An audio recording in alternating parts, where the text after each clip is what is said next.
Andy, good morning to you. This is being termed a mass casualty incident by authorities, but the good news I want to say right off the bat is it appears that none of these injuries is life-threatening to these children. Let me set the scene for you and kind of explain where we're at. We are outside of the St. Clair Catholic School here in O'Fallon. You see the school across the street from where we are. Authorities are evaluating the situation in there now. They have a huge fan trying to vent that school from the gas leak that really prompted all of this. This all happened in the school gym, which is the tan building down the street from us here. We can go to Bommarito Automotive Group Skyfox, who was over the scene here earlier, kind of giving you a big picture view. This was a large response, multiple fire departments, multiple ambulances and EMS crews here at the scene. This all starts a little before 9 o'clock this morning. Our understanding is that the school here, which is kindergarten through 8th grade, they were in an all-school mass in that gym when a student basically passed out and then vomited. Then other students began to feel ill, and that's when the fire departments responded, and the response became very large, very quick, as you might imagine. O'Fallon, Illinois fire crews got here first. The initial thought was that it was a carbon monoxide leak, but they had no readings about a carbon monoxide situation. Eventually, they find out that this is a natural gas leak in the kitchen area, which is very close to where that all-school mass was taking place in the gym.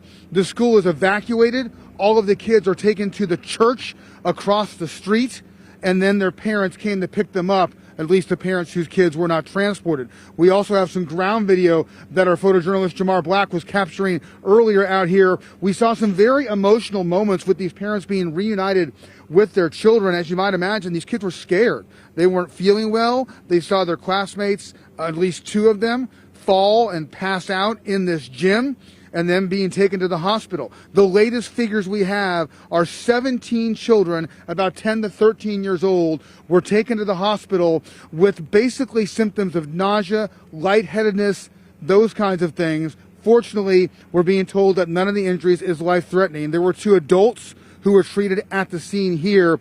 We've been speaking with parents and these kids as they were reunited and came out of the church. I want you to listen to one family who we spoke with. This is Logan Lukefeld and his father, Ryan. Take a listen. One of my friends, he was sitting right behind us in all-school mass, and he checked his Apple Watch, and I guess he saw that his heartbeat had went up drastically, and in a minute later, he just fell over and passed out, I guess, and he started throwing up. So some teachers started helping, and then about 5 minutes later, we all kind of started moving away a little bit, and 3 other people just fell down and passed out. And by that time, the ambulances got here and some paramedics, and they started getting people out of the building. Yeah, certainly a scary situation. We have all the faith in the world, though, in the administration and everybody else here. And they got a text out pretty quickly and allowed us to get here and pick up our kids.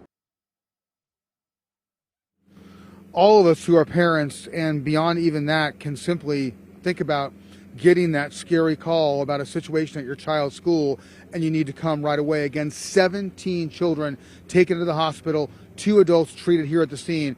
Brad White, the chief of the O'Fallon, Illinois Fire Department, kind enough to join us out here as he continues to work this scene. Chief, thank you very much. I appreciate you. Yeah.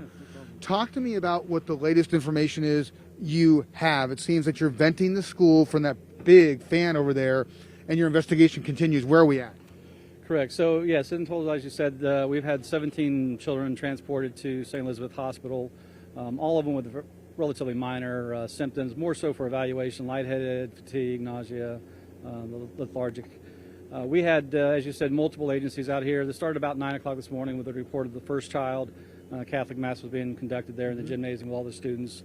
As that student was being released to his parent, we had a number of other students start to feel ill. We kind of upgraded our response. In total, we had 3 separate fire departments. We had O'Fallon, Scott Air Force Base, and Fairview. We also brought in private ambulance services from Abbott and MedStar, St. Clair County EMA, and our special services to assist us. And so this turns out to be a gas leak in the kitchen. You've kind of found the source here. Where did this come from? Correct. So it turned out it was a gas leak in the kitchen connected to the stove, is my understanding. We initially had some problems locating the valves. It was in between shutoffs. Ameren responded out to the scene. Ameren Gas helped us secure that line, And then we put our crews throughout the building to ensure that we didn't have any other leaks or accumulations of gas in the building. Now, you always talk about these mass casualty incidents being frightening, but before we go, I do want to give you an opportunity. You are crediting the school here with how they handled this when it happened. Absolutely. I mean, from the outside perspective, parents and folks coming in, it probably looked like a very chaotic scene. I mean, there was a lot of people moving, and we did evacuate the school across the street into the cathedral. But I have to, like I said, give props to the staff.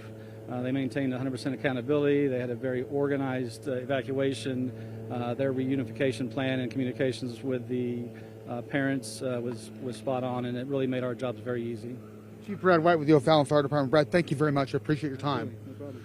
Again, this situation continues to unfold. Kids being treated at the hospital. Situation evolving here at the scene.